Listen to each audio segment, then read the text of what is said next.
The economy, according to BLS, lost 23,000 jobs in July, when economists were expecting a 95,000 job gain. The job creation you boasted about for the previous 2 months, unfortunately, those numbers were also sharply revised down. It turns out 100,000 jobs were not created in May and June. You said in June that this was, quote, the strongest job market in your lifetime. By what metric? Yeah, I think that one of the things we're seeing is that these jobs numbers are getting revised left and right. You can remember over the last couple of years, there were millions of revisions. And the bottom line is that if you look at the overall economy, then things are really, really booming. As an example, there are 83,000 construction workers building factories right now. That's a number that we've never seen before. Initial claims for unemployment insurance are the lowest they've been since World War II.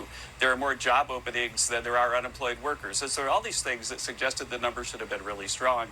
And when it didn't come out strong, we sort of dug in and we saw that the two things that made it negative, one of them was a reduction in government workers, and it was mostly teachers at states, taking July off.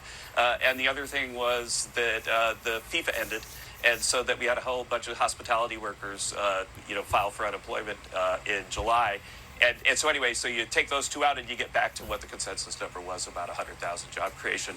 And the point is, if that were in isolation, I wouldn't be caring about like throwing this or that on the side because it's a special story. But the fact is, everything else is so strong that I think that it makes sense that the consensus was about right.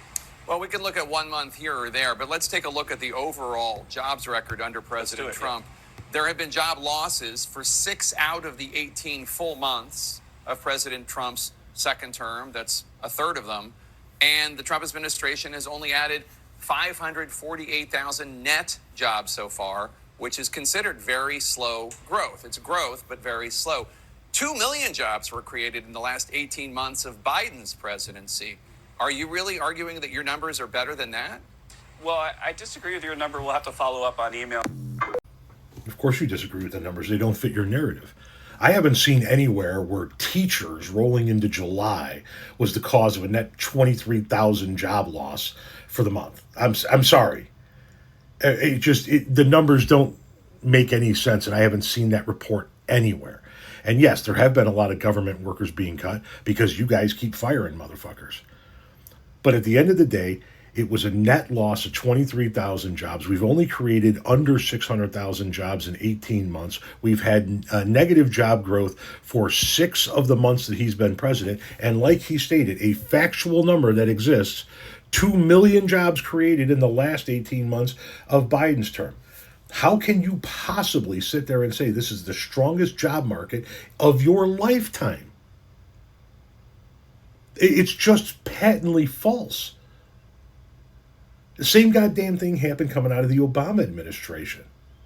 Obama created X number of jobs in the last 3 years of his term, and Trump created 1.5 million fewer jobs in the first 3 years of his, and then went out there and said we got the greatest economy of all time.